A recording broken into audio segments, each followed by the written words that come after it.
It's 7:42 a.m., and a mother in Tokyo is kneeling on the floor across from her 10-month-old daughter. There's no toy in her hands. No phone. No flashcards. Just her face, her voice, and 5 minutes she gives up every single morning before breakfast. Within 2 years, that same baby will test in the top percentile for language and problem solving among her peers, and her mother never spent a yen on a single educational toy to get there. Here's what's strange. Parents across Japan have been doing this for generations, almost without noticing it's a technique at all. Researchers who study early brain development have a name for what's actually happening in those 5 minutes, and once you see it, you'll notice it's almost the opposite of what most of us do with our babies all day long. By the end of this video, you'll know exactly what this habit is, why it works on a baby's brain in a way that toys and apps can't replicate, and how to start it tonight, for free, in 5 minutes, with nothing but your own face and voice. You might be thinking, this only works because of some cultural difference, some magic ingredient you don't have access to. But here's the fascinating part, the science behind it isn't Japanese at all. It's the same mechanism child development researchers at places like Harvard's Center on the Developing Child point to when they talk about how young brains actually build themselves. Japan just turned it into a daily ritual most parents never abandon. Developmental psychologists call this back-and-forth exchange between a caregiver and a baby serve and return, like a game of tennis, except the ball is attention. Every coup your baby makes is a serve. Every time you respond with your eyes, your voice, your face, that's a return. And in Japanese parenting culture, this exchange has its own quiet name, passed down more as instinct than instruction, mukyo, literally, facing each other fully. Not glancing over. Not half listening while scrolling. Facing. This single idea, mukyo, is the spine of everything we're about to break down. Because the difference between a baby who gets glancing attention and a baby who gets full-facing attention isn't small. It shows up years later, in exactly the way you'd hope. Pillar 1 is what I'll call the 5-minute face ritual. Most parents, especially in the West, treat one-on-one baby time as something that happens around other tasks, a few words tossed out while making coffee, a smile snapped between checking a phone. It's attention in fragments. Japanese mothers who practice mukyo do something different. They carve out 5 uninterrupted minutes, often at the same time every day, where the baby is the only thing happening.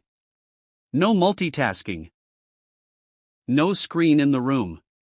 Just 2 faces, close together. Here's the mechanism behind why this matters so much. A baby's brain is not built by information, it's built by relationship. Every time a caregiver responds to a baby's sound or expression with warmth and eye contact, neural pathways tied to language, emotional regulation, and social understanding get reinforced. Neuroscientists sometimes describe this as co-regulation. The baby's nervous system literally borrows stability from the adults. Do this consistently, and you're not just bonding. You're laying the wiring for how well that child will read faces, manage frustration, and eventually, speak. Now here's the failure loop most parents fall into, completely unintentionally. Fragmented attention feels efficient in the moment. You're still with your baby while also answering an email, so it feels like you're not missing anything. But babies can tell the difference between a present face and a distracted one, even at a few months old.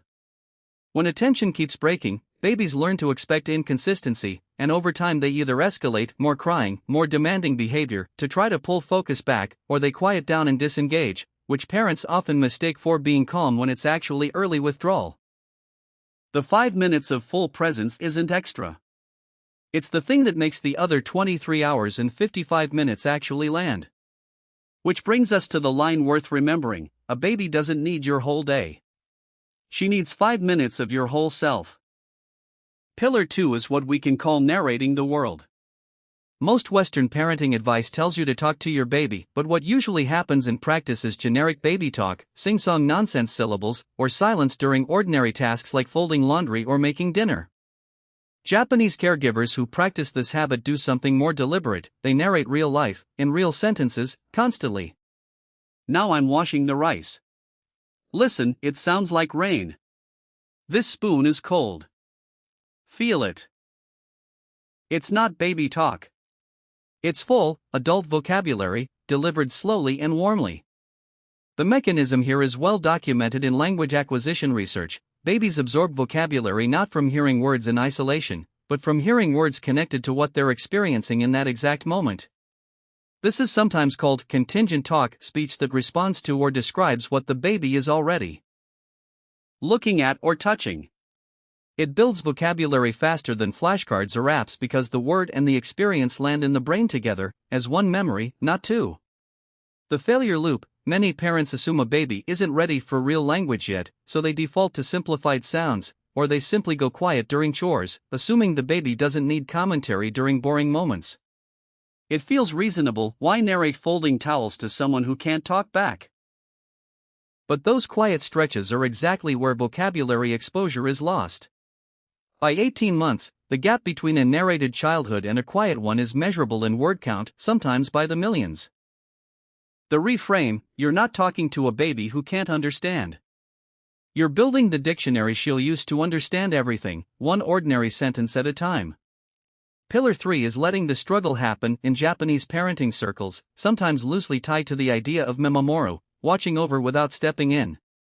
When a baby fumbles trying to grab a toy, stack a block, or pull themselves up, the instinct for most parents is to help immediately. Hand them the toy, catch them before they wobble, fix the problem before frustration builds.